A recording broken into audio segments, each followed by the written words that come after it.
네, 반갑습니다. 오늘 두 번째 시간이 되네요. 네, 앤들 포드 그 추모를 하면서 헌정 강의라는 명분하에 저도 오랜만에 이 책을 처음부터 끝까지 한번 제대로 보겠다라는 의지를 불태우고 있는 그런 내용입니다. 네, 사실은 음, 사서 고생하고 있어요. 네, 사서 고생하고 있습니다. 그래서 여러분들은 정창권이라는 연구자가 사서 고생하고 있는 모습을 보고 있는 거예요. 자, 홈페이지 보면 앞으로도 보실 텐데 이 목차가 쭉 전개가 될 거예요. 이제 1장이 돼 있죠, 그죠? 그래서 굉장히 긴 홈페이지 페이지가 만들어질 거예요. 그래서 스크롤 다운하면 한도 끝도 없이 넘어갈 테니까 목차를 중심으로 점핑 하시면 됩니다. 목차를. 그래서 챕터 1 클릭해서 넘어가면 이제 오늘 이것이 우리가 할 내용이에요. 1장 인트로덕션.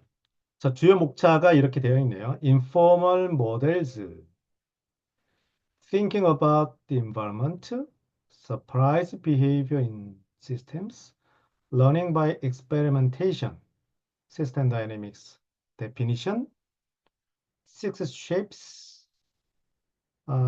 modeling for prediction, modeling for understanding, modeling across time scale, across spatial scales, across disciplines, 그다음에 스텝, 모델 스텝 이렇게 되어 있네요. 자, 이런 내용들이 주로 담겨져 있어요. 그래서 제목만 보면 대충 감이 오는 것도 있죠. 시스템 다이내믹스나 데피니션 얘기하는 것은 그렇죠? 저걸 얘기하려고 하나 보다. 그리고 six shapes to describe dynamic behavior 하면 시스템의 아,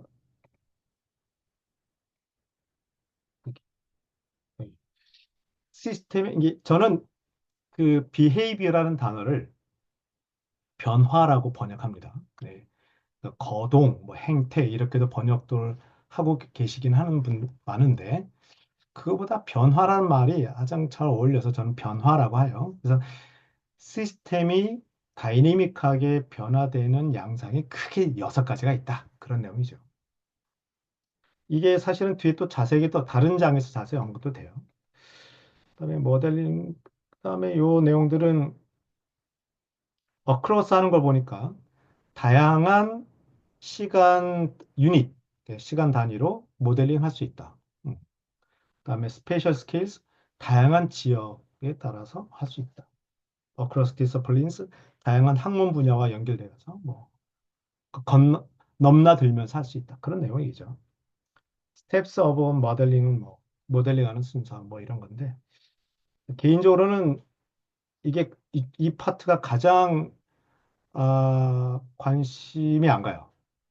네. 이것은 이제 모델 스텝은 학자들마다 다양하게 좀 있어서 이건 앤드류 포드 이 앤디의 의견이겠거니 생각해 하게 됩니다. 왠지 저도 각자 모델링을 절차로 하면 좋겠나라는 것을 각자 생각해 보셔도 될 것 같아요.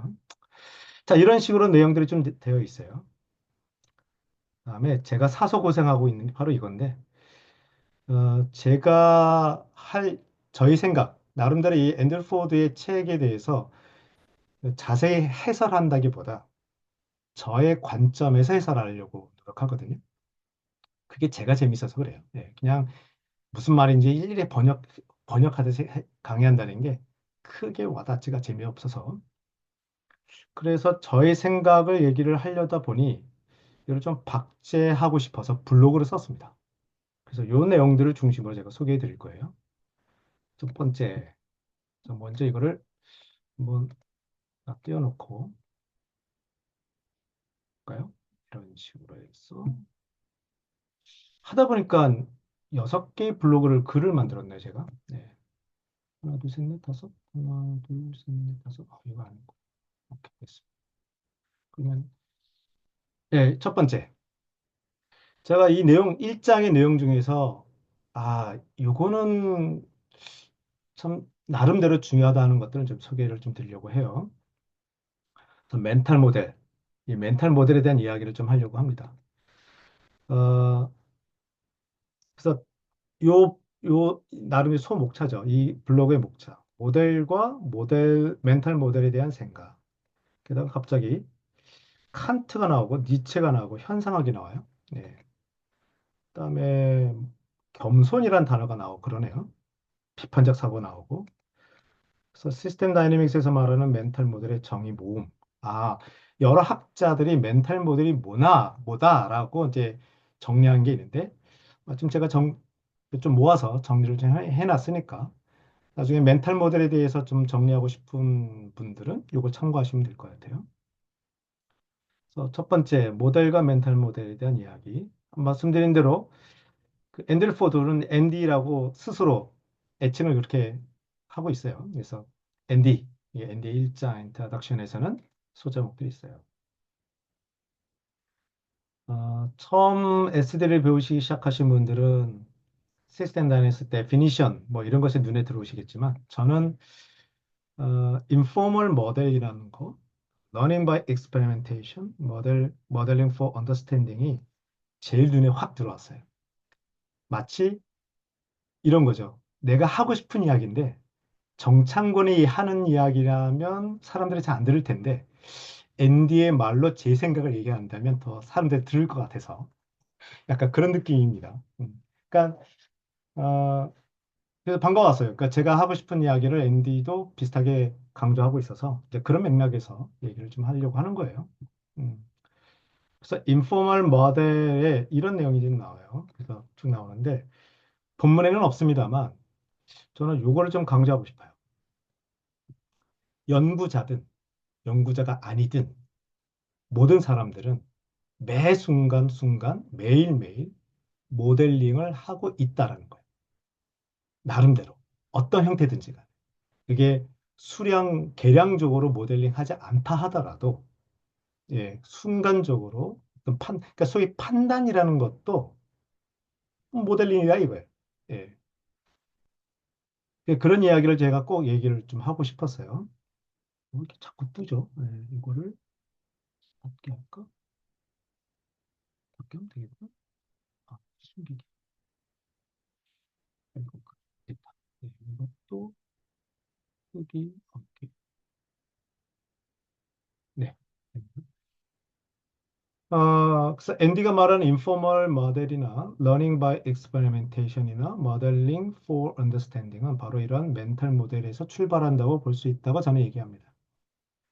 자, 그래서 이게 시스템 다이내믹스 안에서만 봐면 잘 안 보이는 것들이 이 철학적인 배경에서 보면 또 이게 또 입체적으로 좀 볼 수 있어서 제가 철학의 관점을 좀 갖고 와봤어요. 이 모델이라는 개념은 뭐 철학사에서 오랫동안 다뤄져 왔다. 한 번쯤 들어봤을 거예요, 다들. 예, 칸트니, 니체니. 현상학은 모르는 분들 꽤 많아요. 네, 최근에 21세기, 20세기 말 1960년대부터 나타난 거라서 가장 최근에 그 철학의 사조 중에 하나입니다. 그래서 많은 분들이 잘 모를 수도 있어요. 일단 칸트는 인간이 알 수 있는 것은 현상이다 이거예요. 본질은 모른다. 본질, 즉 물 자체, Ding an sich이라고 하는데 그래서 우리가 인식을 넘어서서 모른다. 그래서 우리는 감각, 인식 구조, 이러한 렌즈를 통해서 사물을 볼 수 있다. 그래서 우리가 파악하는 것은 해석된 세계라는 것을 주장해요. 그래서 이게 바로 렌즈가 여기서 얘기하는 렌즈니 뭐 범주니 개념이라는 것들이 바로 시스템 다니면서 얘기하는 멘탈 모델이라고 볼 수 있지 않겠냐라는 거고 니체는 이런 말들 한 발 더 나가서 사실 진리 자체가 없다. 해석만 있다. 그래서 사실 또는 진리라고 부르는 것도 결국 해석의 산물이다. 객관의 실체가 없다. 와, 이렇게까지 극단적으로 얘기도 해요. 음. 그래서 어떤 게 더 맞냐라고 따지면 이제 철학자가 되시는 거예요. 네. 중요한 거는 해석이 다양하게 가능하다. 그래서 멘탈 모델도 역시 어떤 절대적인 멘탈 모델은 없다. 상대적이다. 라는 걸 생각하시면 되고. 또 현상학에서는 의식의 의도성 이런 표현을 많이 써요. intentionality.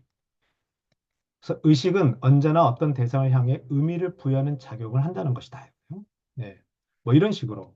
그래서 주체 의식이 사물을 단순히 있는 그대로 수용하는 것이 아니라 의미를 부여하고 구성해낸다. 그래서 현상을 해석하는 방식이 이미 모델링 과정이 아니냐라고 얘기를 하는 거죠. 그러면 다양한 해석이 가능하기 때문에 어느 하나의 해석이 옳다, 유일하다고 말할 수 없어요. 그렇죠? 이런 이야기가 이미 철학사에서도 이미 검증, 많이 논의가 돼 있어요. 충분히. 그건 당연한 거예요. 이미 철학사에서는.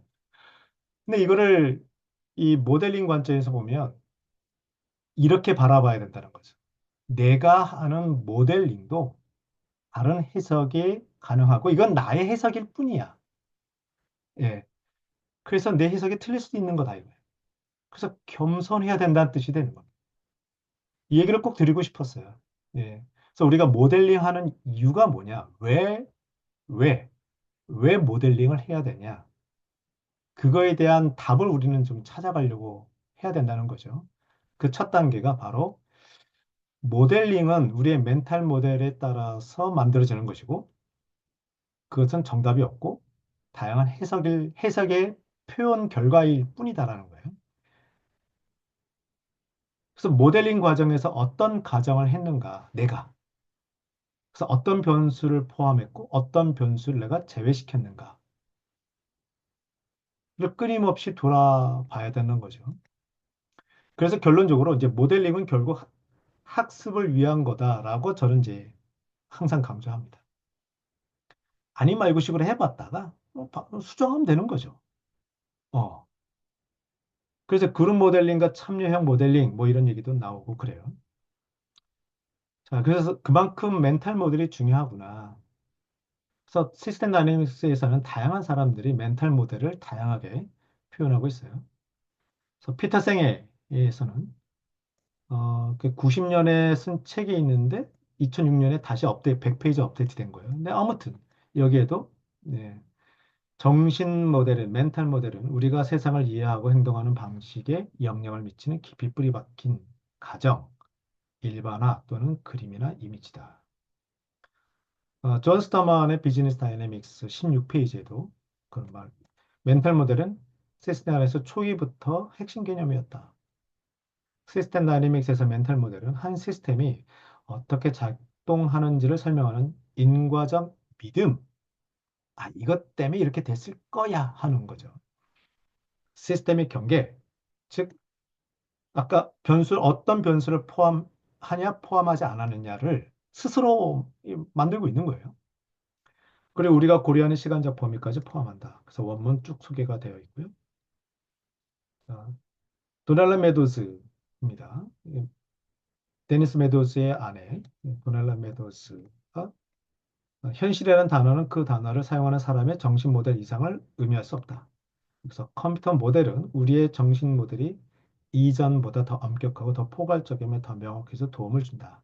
그래서 우리가 멘탈 모델도 모델이지만 이왕이면 컴퓨터 시뮬레이션 모델링을 해야 되는 이유는 우리의 정신 모델을 더 엄격하게 갈고 땀을 닦을 수 있기 때문에 그렇다는 거예요. 또 같은 책에서 멘탈 모델은 추상적인 개념이다. 다른 사람이 직접 접근해서 조정할 수 있는 것이 아니다. 그런 차원에서 비공식적인 성격이 있다. 인포멀 모델이라는 거죠. 공식적인 모델은 직접 확인할 수 있는 어떤 형식이나 형태가 있다. 그래서 때로는 제3자가 조정할 수도 있다. 이러한 공식 모델과 비공식적인 모델은 이론적으로는 상호작용한다고 할 수 있다. 공식적인 모델을 이용해서 우리는 현실과 다른 블라블라블라 돼 있습니다. 아무튼 멘탈 모델 이 중요하구나라는 것만 이제 염두에 두시고 이렇게 진행해 보시면 될 것 같아요. 그러니까 앞으로 이제 인트로덕션인데 사실 이제 2장, 3장 계속 갈수록 멘탈 모델 계속 언급되거나 그러진 않아요. 왜냐하면 이제 멘탈 모델은 중요한데 시뮬레이션 모델링 안에서도 할 얘기가 많기 때문에 딱 그 정도 생각해 주시면 될 것 같아요. 그래서 맺은 말로는 이제 모든 것은 모델이다. 하지만 그것은 불완전하다. 존 스터만이 세계 시스템 다이내믹 학술대회에서 마이크 잡고 정말 연설한 내용이 있는데 딱 이렇게 얘기해요. All models are wrong. 모든 모델은 틀렸다. 틀린 것을 이제 염두에 두고 겸손하게 모델링 해야 된다는 뜻이에요. 네, 그런 이야기 좀 했습니다. 그래서 이 언급된 참고 자료는 이런 데 있고요. 네, 참고하시면 되겠습니다. 네, 첫 번째고, 두 번째, 자, 인트로덕션의 서브 목차에 modeling for prediction이라는 단어가 나와요. 이 내용이.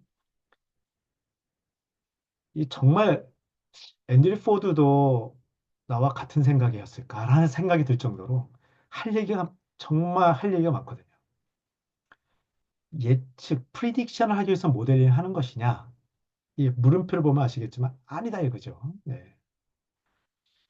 그래서 요 대목에선 제가 요 주제로 얘기하고 싶어요. 프리딕티브 모델링이냐, 포캐스팅 모델링이냐, 그 차이가 뭘까? 그리고 작동 원리 사고가 왜 여기서 연결되느냐? 그런 얘기 좀 하고 싶어요. 먼저 프리딕티브 모델링은 틀리면 죽는 모델입니다. 큰일 나는 거예요. 일기예보 같은 거. 느낌 오시죠? 예. 예, 그렇게 엄청난 돈을 들여가서 말이야 일기예보 했더니 막 틀렸어. 이게 엄청 욕을 먹잖아요. 그죠? 예. 그래서 프리딕티브 모델은 틀리면 끝장입니다. 큰일 나요. 근데 포캐스팅은 틀려야 되는 모델입니다. 틀려야 살아요. 그래서 뭐지? 라고 하실 수 있어요. 이게 프리딕티브 모델링이라는 거와 포캐스팅 모델링이라는 단어를 한글로 하면 다 예측 모델이에요. 그죠? 그래서 많이 헷갈려요. 혼동하고 있어요. 그래서 이 시스템 단에서 하는 사람의 입장에서는 제발 프리딕티브 모델링과 포캐스팅이라는 이 모델링이 다르다는 것을 꼭 많은 사람들한테 멱살 잡고라도 알려주고 싶은 거예요. 약간 이런 느낌. 예. 정말 달라요, 제발. 그래서 우리 보고 프리딕티브 모델링 요구하지 마세요. 약간 이런 얘기를 하고 싶은 거예요, 저는. 그래서 프리딕티브 모델링은 정확하게 맞추기 위해서 존재합니다. 대표적인 게 일기예보예요. 예. 그러다 보니까 특징이 있어요. 그러니까 데이터 확보가 상대적으로 용이해야 되고 검증돼야 되고 깨끗해야 되고 계량적이어야 되고 뭐 기타 등등. 그러니까 컨트롤할 수 있는 데이터 중심으로만 막 하게 됩니다. 왜냐하면 틀리면 큰일 나니까. 그러다 보니까 이제 물론 이제 빅데이터라든가 인공지능 이런 기술이 많아질수록 측정 가능한 변수들이 더 많아질 수는 있겠죠. 하지만 본질은 측정 가능한 변수를 중심으로 모델링을 그걸 중요시 여기면서 모델링 할 수밖에 없어요. 틀리면 안 되기 때문에. 약간 이런 느낌이 좀 있어요. 그러다 보니까 어떤 문제가 있냐면 시간 스케일을 조금만 더 늘리면 예컨대 내일 일기예보가 아니라 일주일 뒤가 아니라 한 달 뒤 일기예보 그 정확도를 우리는 예측할 수 있나요? 신뢰할 수 있나요? 되게 어렵죠, 그죠? 즉 시간의 스케일이 조금만 더 길어지면 조금 더 길어지면 정확도가 확 떨어집니다. 그도 그럴 것이 그 사이에 예전에 다루지 않았던 매개 변수들이 계속 생길 수 있고요. 또 과거에도 있었으나 지연되어 나타나는 어떤 변수들이 있기 때문에 이게 예측하기 어려운 거예요. 네, 그런 단점이 좀 있죠. 반면에 포캐스팅이라는 단어는 미래 시나리오를 제시해서 현재 행동을 바꾸기 위해서 하는 겁니다. 대표적인 게 이런 거죠. 예. 이렇게 가면 미래가 이렇게 됩니다. 제발. 그래서 우리 조심합시다. 딱 이런 느낌이에요. 다시 강조합니다. 이런 식으로 가면 미래가 이렇게 안 좋아진다니까요? 라고 경고하는 거예요. 그래서 어떻게 해야 됩니까? 그래서 지금 우리가 바꿉시다. 바꿉시다. 바뀝시다. 이렇게 강조하는 거죠. 이렇게 되지 않도록 지금부터 뭔가 대비를 해야 된다. 뭐 그런 얘기죠. 그래서 측정 불가능하고 예컨대 의지 이런 거예요. 의지, 의도, 뭐 신념 또는 열망 이런 것도 모델링에 반영합니다. 네. 또 바로 나타나지 않는 그 지연 이런 것도 감안해서 이 모델링을 하게 됩니다.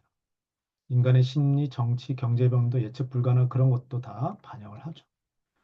그래서 프리딕트 모델에서 쓰는 측정 가능한 변수만 아니라 복잡과의 동태를 담아내기 어려워 그러니까 그런 건 어렵기 때문에 정확도보다는 다양한 시나리오 설정을 더 중요시 여겨요.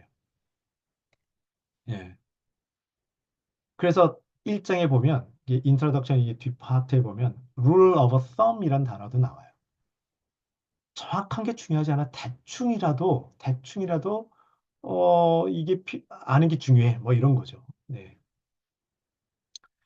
자, 그래서 프리딕티브 모델링과 포캐스팅 모델링은 차이가 있고 시스템 다이내믹스는 뭔가 미래를 아주 예언하는 크리스탈 볼 이런 단어를 참 많이 사용하는데요. 그런 신비스러운 게 아니라고요. 그런 게 아니라 뭔가 이 시나리오를 통해서 지금 우리가 뭔가 태도를 바꾸자. 우리가 현재 쓰고 있는 리소스, 자원을 다시 재분배하자. 이러한 성찰을 얻기 위한 거라는 거죠. 그렇다면 또 이런 오해가 생겨요. 그러면 포캐스팅, 미래의 시나리오. 따라서 시스템 다이내믹스는 장기 예측에 도움이 되겠구나. 한 발 더 나아가서 장기 예측에만 유용성이 있고 단기 예측에는 좀 유용성이 떨어지겠거나 떨어지겠구나 이렇게 생각할 수가 있는데 또 그것도 아니란 거예요. 그래서 요 대목에서 제가 본문에는 없습니다만 요거 이렇게 갖고 왔어요. 이 시스템 다이내믹스에서 중요시 여기는 어떤 태도, 뭐 필로소피까지도 얘기하는 분도 있는데 크게 세 가지가 있습니다. Operational Thinking, Feedback Thinking, Dynamic Thinking. 그중에서 좀 Operational Thinking이 어, 많은 분들이 잘 이해하기가 어려워해요. 이거를 번역서에는 우리나라 번역서에는 사실적 사고라고도 번역되기도 해요. 사실적 사고. 근데 저는 아무리 봐도 원래 담고 있는 뉘앙스를 다 담지 못하더라고요. 사실적이라고 했을 때. 저는 그래서 바꿨어요. 작동 원리 사고입니다. 도대체 이 시스템이 어떤 식으로 작동되고 있지? 어떤 메커니즘에서 어떤 인과관계로 작동되고 있지? 그거를 밝혀주는 거거든요. 그래서 그거를 이제 절약, 유량으로 뭐 인과순환 지도를 밝히 뭐 이런 거죠. 예를 들어서 기업의 매출을 얘기할 때 시장 점유율 곱하기 시장 규모, 그 전체 시장인 규모가 이건데 우리 기업의 시장 점유율은 30%야. 따라서 100 중에 30, 뭐 이런 식으로. 그래서 우리 기업 매출을 예측하는 경우도 있을 수 있죠. 그럼 어떤 문제가 생기냐면 시장 점유율을 내가 컨트롤할 수 없잖아요. 경쟁사와 이 상호작용 되기 때문에 그래요. 이게 중요합니다. 예. 보통 제가 밑에서도 했었죠. 네. 매출을 분석할 때 시장 점유율 관점에서 접근하게 되면 수식은 이렇게 돼요. 전체 시장 규모 대비 우리 기업의 시장 점유율. 그죠? 곱하기죠. 네. 그럼 우리 기업의 기업 매출 이렇게 나온단 말이에요. 그래서 막 보고해가지고 우리 기업은 이렇게 해야 됩니다. 막 전략적인 시사점을 도출하려고 노력한다. 생각해 봅시다. 이렇게 봤을 때 전략적 시사점이 뭐가 있을까요? 시장 전체 규모를 높여야 돼요. 그럼 우리가 할 수 있나? 우리 기업이? 우리 기업의 시장 점유율을 높여야 돼. 그게 우리 기업만의 노력으로 될까? 경쟁사도 있잖아. 우리 시장 점유율을 높이려면 경쟁사가 못해야 돼요. 상대적으로. 그죠? 그래서 이게 실천 전략 차원에서는 뭘 얘기를 해야 되지? 할 게 없어요. 어, 대신에 작동 원리 사고로 접근한다면 이렇게 얘기할 수 있지 않겠냐 이거예요. 매출은 판매량 곱하기 가격. 그러면 어떻게 판매량을 높일까? 어떻게 가격을 높일까? 이런 고민할 수 있는 거 아니에요?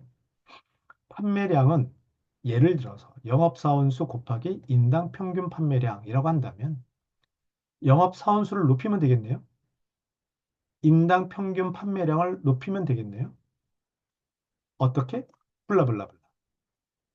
이렇게 실천적인 어떤 실행 가능한 우리가 할 수 있는 그런 전략을 만들 수가 있잖아요. 이게 오퍼레이셔널 띵킹이에요. 또 수익을 보면 매출액 빼기 총 비용이에요. 그죠? 음. 그럼 어떻게 하면 매출을 올릴 것인가? 어떻게 하면 총 비용을 낮출 것인가? 이렇게 보는 거죠. 그래서 이런 세부 작동 원리를 파악하는 거. 이것은 단기적인 전략을 세울 때도 얼마든지 유용한 거거든요. 그러니까 시스템 다이내믹스 모델링이 장기적인 롱텀 뷰, 롱텀의 시나리오에만 효과가 있어라고 얘기하는 것은 억울하다는 거예요.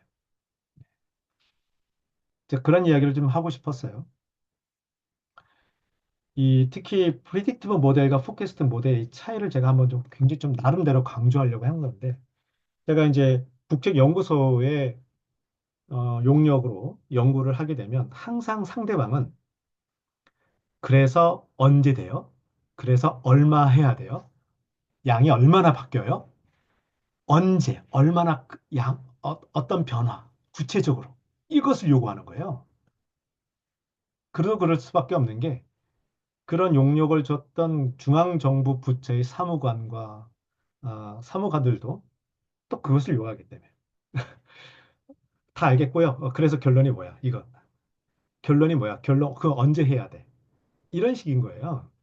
그러다 보니까 자꾸 사람들은 의사결정을 하기 위해서 프리딕션을 요구해요. 네 말대로 하면 되는 거지? 뭐 이런 거죠. 예. 근데 그게 조금 그런 식으로 정책을 펼친 것들 리스트를 한 몇 년간만 보면 다 틀렸다는 게 다 검증이 되거든요. 그냥 그렇습니다. 이거를 학습 차원에서, 포캐스팅 차원에서 받아들이지 않은 한, 그러니까 프리딕션 얘기를 하면 다 판판이 깨져요. 근데 상대방 자꾸만 이것을 요구하는 경우가 많아요. 안타까워요. 예. 그래서 어떻게 하면 연구기관들 또는 그러니까 발주하는 사람들한테 어떻게 하면 이 시스템 다이내믹스의 시사점이 특정 시점, 특정의 양, 이것을 예측하는 것이 아니라 주가 예측하듯이 말해요. 이것은 학습이에요. 이것은 시나리오에 의해서 지금 미래를 나름대로 예측을 하겠지만 결론은 우리의 리소스를 어떤 식으로 재분배해야 되고 시간이 지나면 그걸 재평가해서 또 바꿔야 되고 이건 학습이에요. 라고 설득을 어떻게 할 수 있을까? 늘 고민이에요. 예. 그 차이를 꼭 얘기하고 싶었었어요. 예. 또 이런 이야기 음, 쭉 소개 좀 드렸고요. 음. 그래서 나중에 좀 자세히 한번 읽어보시면 예, 제가 무슨 말을 하는지 이제 이해가 되실 겁니다. 자, 세 번째입니다. 예, 서로 인트로덕션에 나왔던 내용 중에서 그러니까 순서대로 제기하지는 않아요. 제가 나름대로 약간 순서를 좀 바꿨어요. 서프라이즈 비헤이비어와 시스템 다이내믹스가 중간에 좀 나오는데 예, 지금 얘기하죠. 어, 앤디라는 정말 그 세계적인 거둔데 시스템 다이내믹스 모델링, 시스템 다이내믹스 세계에서도 굉장히 세계적으로 굉장히 존경을 받고 실력이 좋으신 분이신데 이분이 이 책을 써서 서문에 무슨 내용을 담을까 늘 고민이 좀 된단 말이에요. 어떤 내용을 담을까? 아, 이분이 결국 고민 끝에 이런 것을 강조하셨구나 생각이 들더라고요. 왜 surprise behavior라는 단어를 쓰면서까지 시스템이 늘 깜짝깜짝 놀라게 한다는 사실을 사람들한테 알리고 싶어 했을까? 이거예요. 네. 그래서 그런 내용들. 그래서 많이 소개가 되어 있어요. 우리가 시스템은 우리가 알던 방식대로 움직이지 않더라라는 것을 일단 쫙 자세하게 소개하고 있습니다. 그래서 unexpected system responses 뭐 이렇게 하죠. 생각보다 시스템은 느리게 반응하더라. 어, 이렇게 인풋, 즉 정책을 펼쳤으면 결과가 탁 나와야 되는데, 씨, 왜 바로 안 나타나지? 뭐 이런 거죠. 그리고, 느닷없이 갑자기 폭발적으로 변화가 확 일어나네. 예상치 못한 속도로. 이런 거.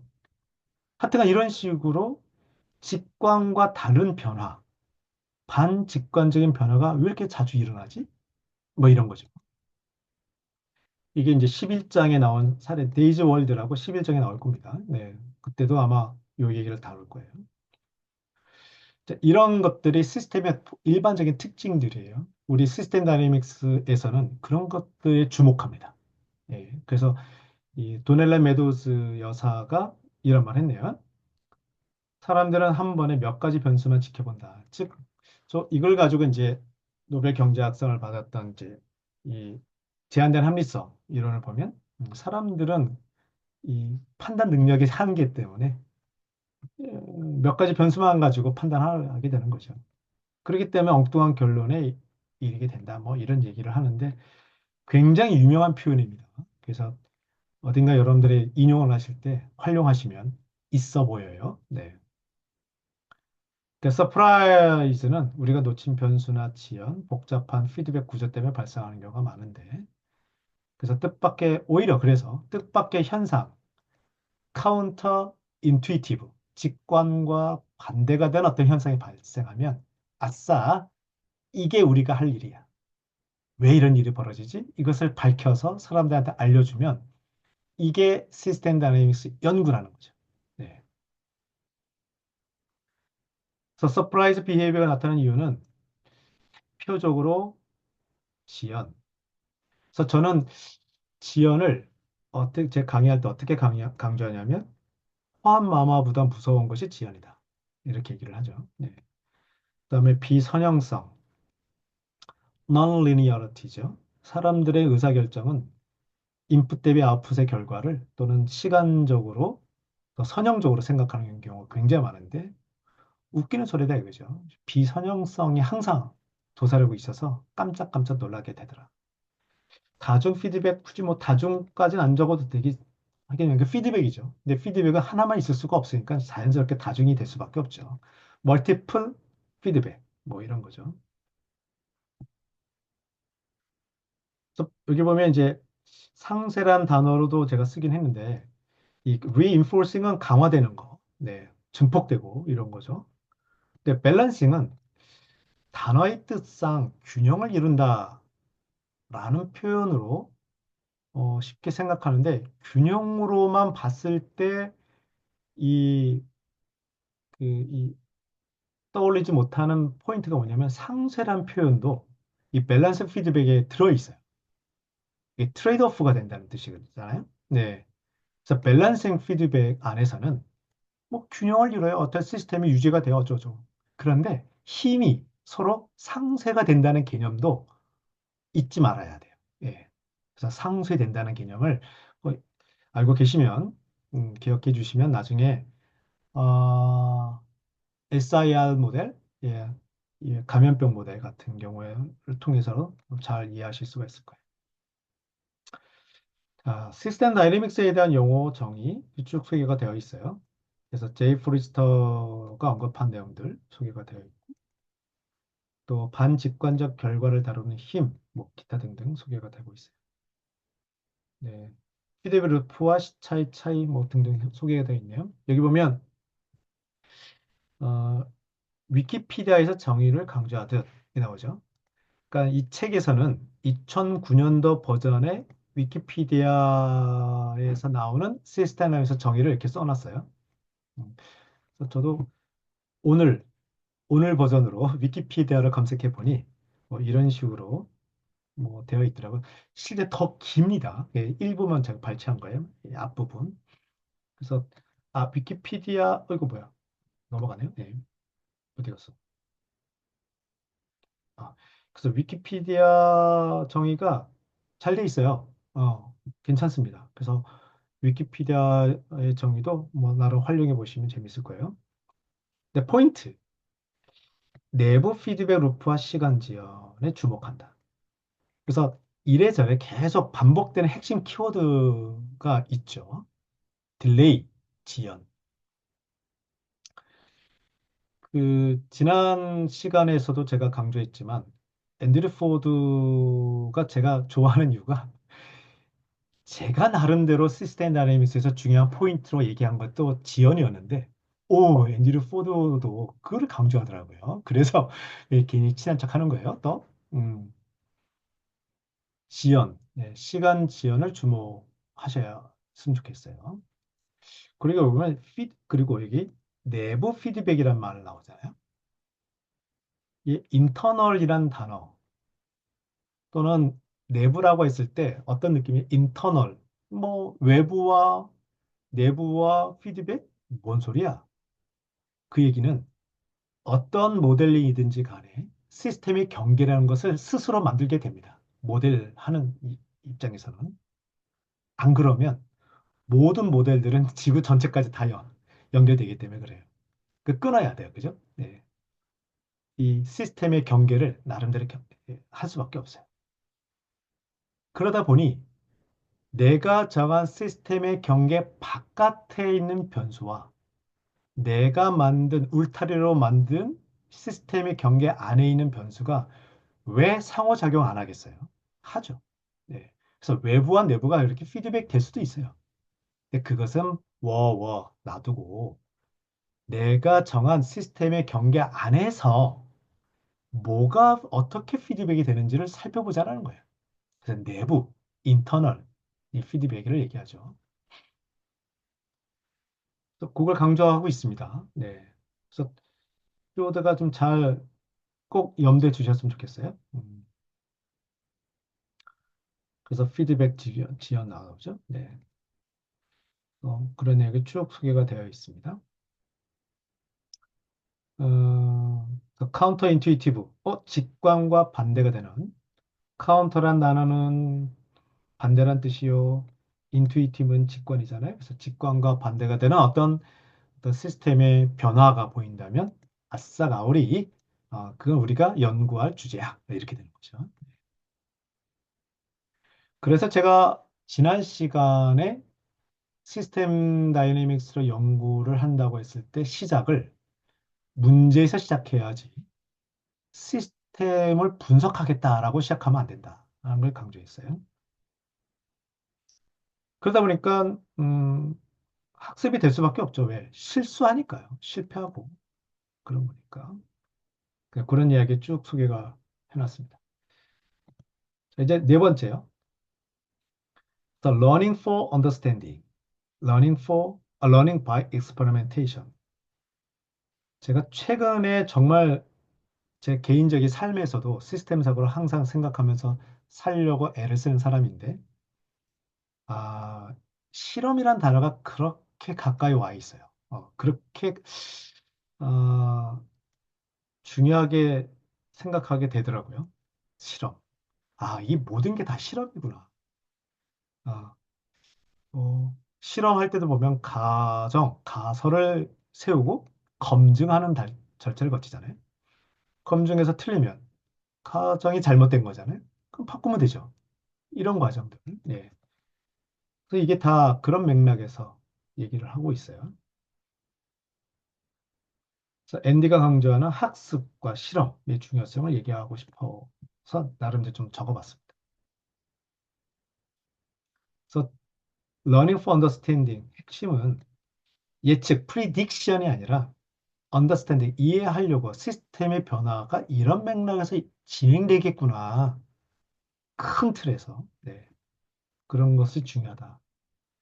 그래서 한 번의 시뮬레이션으로 성급한 결론을 짓지 말고 계속 try and error를 해야 된다. 그래서 실패에도 환영하는 태도, 뭐 기타 등등 뭐 얘기하는 거죠. 네. 그 환경 시스템에서는 특히 실험할 기회가 적다라는 말은 뒤에도 제가 어딘가 썼을 거예요. 시스템, 그러니까 컴퓨터 시뮬레이션의 모델링, 컴퓨터 시뮬레이션 모델링의 큰 장점은 사람을 얼마든지 살릴 수도 있고 죽일 수도 있잖아요. 예. 도시를 얼마든지 도시를 파괴시키고 다시 건설할 수 있잖아요. 거기에는 굳이 윤리적인 문제를 제기 안 해도 되고. 음. 근데 현실에서는 그렇게 하기가 어렵잖아요. 예. 특히 이제 그 얘기 하는 거죠. 환경 자체를 이렇게 저렇게 실험할 수는 없다. 그래서 안전하게 실험할 수 있게 실험실에서 하듯이 컴퓨터 시뮬레이션 하자. 뭐 그런 내용입니다. disciplined approach to modeling. 그러니까 기본 원칙이 있다 이거죠. 실험하듯이 가정을 세우고 경계를 확인하고 아니면 그걸 또 바꾸고 이렇게 하는 거죠. 그래서 수학 공식을 바꿔주는 실습. 아까 이제 매출이 단가 곱하기 판매량이고 판매량은 이렇게 한다면 그럼 그럼 영업사원 수를 두 배로 올리면 판매량이 두 배가 돼?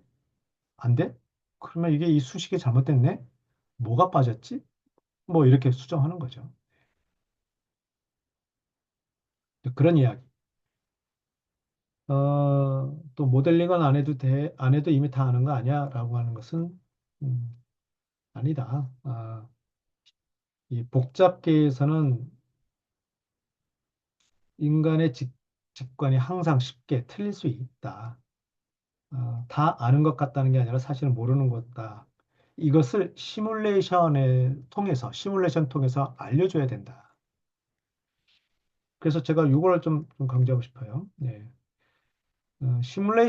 컴퓨터 시뮬레이션 하는 그, 목적 중에 하나는 이것이 되어야 되지 않을까 하는 거죠. 직관과 다른 모습을 일부러 보여주자.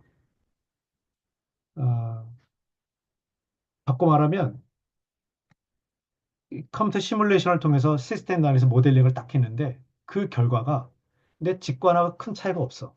그럼 왜 했어? 어, 효용성이 좀 떨어질 수 있다는 거예요. 네. 뭐 교육용으로도 쓰면 쓸 수 있겠죠. 어, 시스템 다이내믹스 모델링 했는데 그 결과가 내 생각과 비슷해. 근데 정책 의사결정에 도움이 안 된다는 뜻은 뭐냐면 어, 굳이 시스템 다이내믹스 모델링 안 해도 알 수 있다는 얘기잖아요. 그걸 왜 시스템 다이내믹스를 해? 그렇게 어렵게. 예. 그러니까 시스템 다이내믹스가 있어야 할 자리는 직관과 다른 어떤 시사점을 도출할 때 그 존재 의의가 있지 않을까? 그런 생각이 들어요. 그래서 rule of thumb, 예, 뭐, 이 중요하다는 얘기를 이제 언급하고 있어요. 그러니까 아주 구체적인 특정 시점에 얼마의 이것을 예측하는 것이 아니다. 그런 맥락에서 다 계속 반복해서 쓰고 있습니다. 음, 그래서 실험적인 태도로 끊임없이 배우자. 뭐 그런 내용을 좀 소개하고 있고요. 네.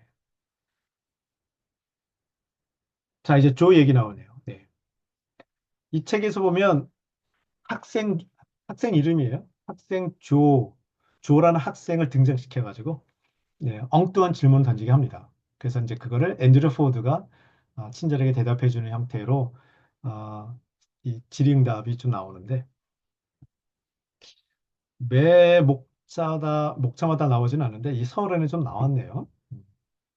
그래서 제가 이렇게 해놨어요. 쭉 소개해드리는, 그래서 조는 무슨 생각을 하는 거야? 라는 거죠. 네.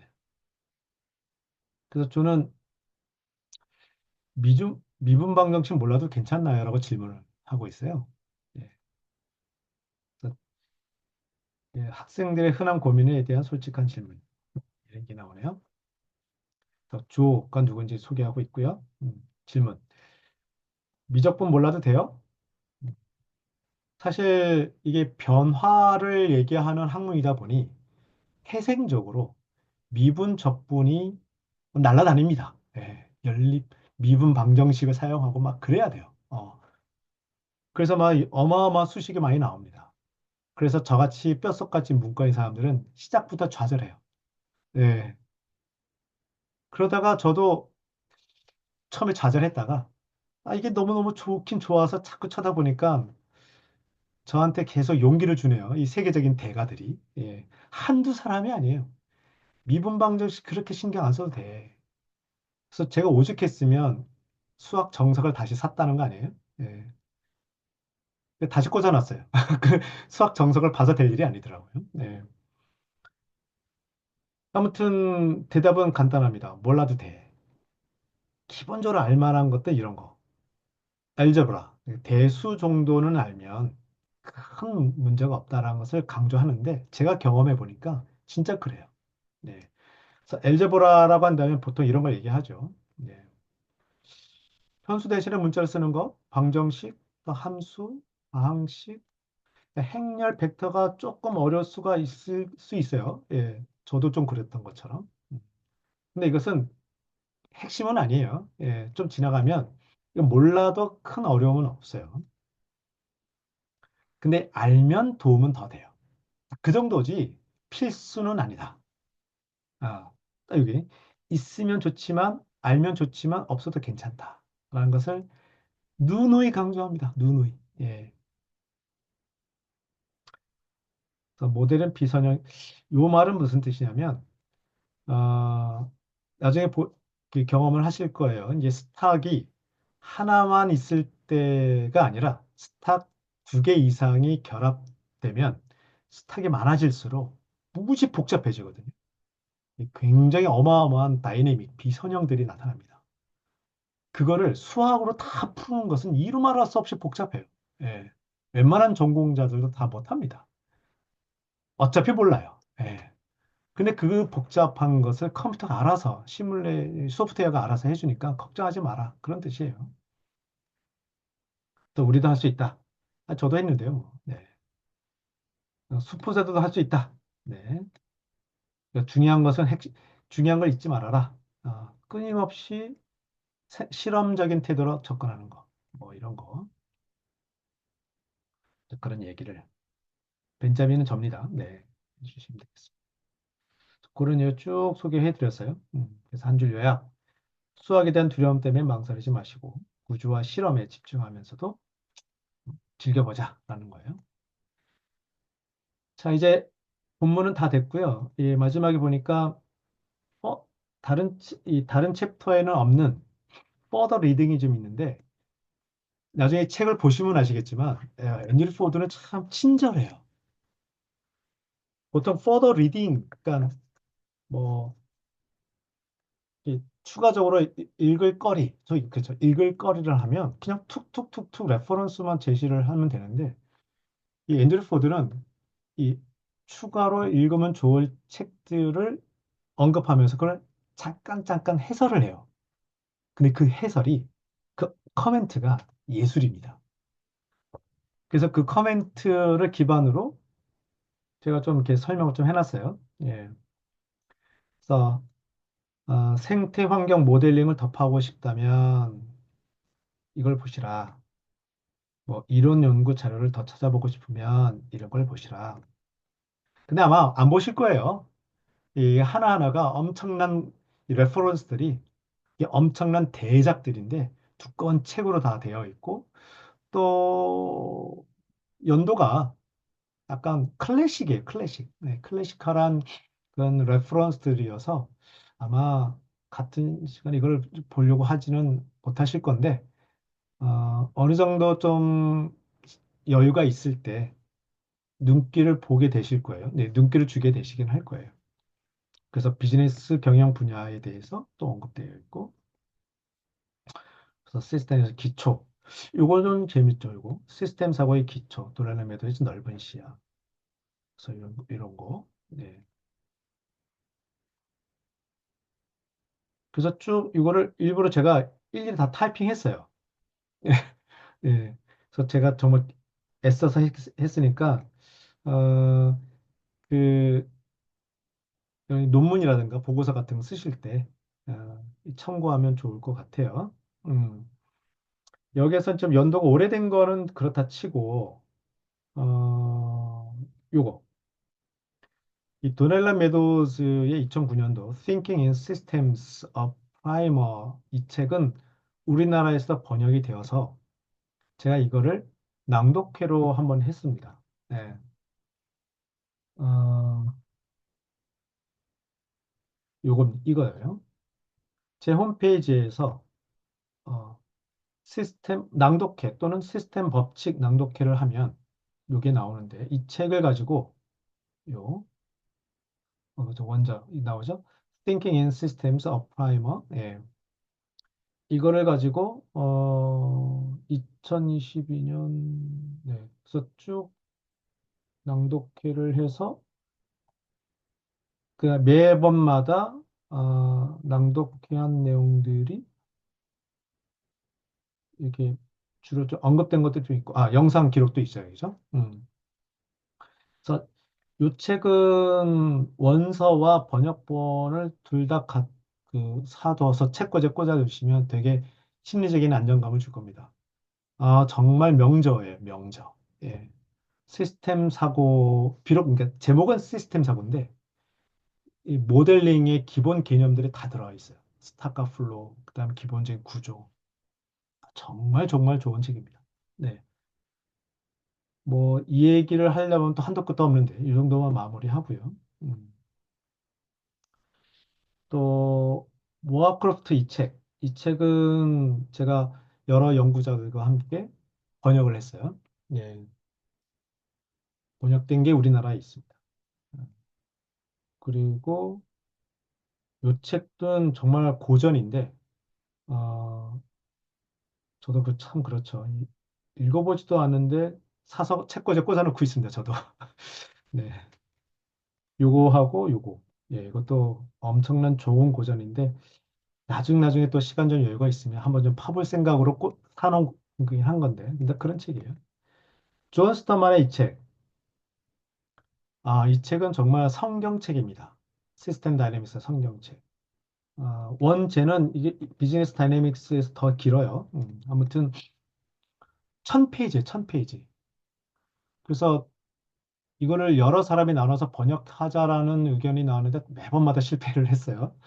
많은 사람들한테 좌절을 주는 책인데, 이 책도 꼭 두셔야 돼. 이건 사줘야 됩니다. 책꽂이에 꽂아줘야 됩니다. 두꺼워요. 1000페이지인데, 좋은 책이에요. 그리고 킴 워렌이라는 사람이 쓴 최근의 책, 이 경영학과 관련된 내용이거든요. 이 시스템 다이내믹스 모델링을 경영학 관점에서 기업 경영의 의사결정 관점에서 풀어낸 책인데 아마 조만간 제가 번역을 하게 되지 않을까 그런 생각이 좀 들어요. 자, 이상으로 여기까지가 제가 오늘 준비한 내용들입니다. 자, 이게 오늘 챕터 1 인트로덕션을 좀 했고요. 다음 주에는 이제 챕터 2. 챕터 2는 바로 이제 이 소프트웨어를 얘기하는데 제목은 소프트웨어, 그러니까 스텔라와 벤심을 다룬다고 하지만 소프트웨어의 기능을 가지고 막 설명하는 게 아니라 그 안에서도 모델링에 대한 이야기도 계속 언급이 되어서 건너뛰려다가 아니 해야 되겠다. 그래서 다음 주에는 챕터 2의 내용을 한 시간에 걸쳐 다 하게 될지 아니면 여러 차례 나눠서 하게 될지 모르겠어요. 그러니까 매 챕터마다 챕터를 다루는 시간의 길이는 그때그때마다 다릅니다.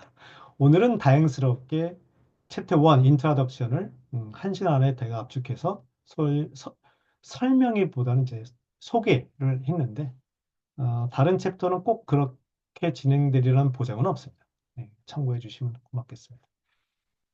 자, 지금부터는 제가 녹화를 중지할 거고요. 참여하신 분들과 라이브로 한번 어, 토론, 뭐 소감, 의견 좀 나눠보는 시간을 갖도록 할게요. 수고하셨습니다. 다음 주에 뵙겠습니다.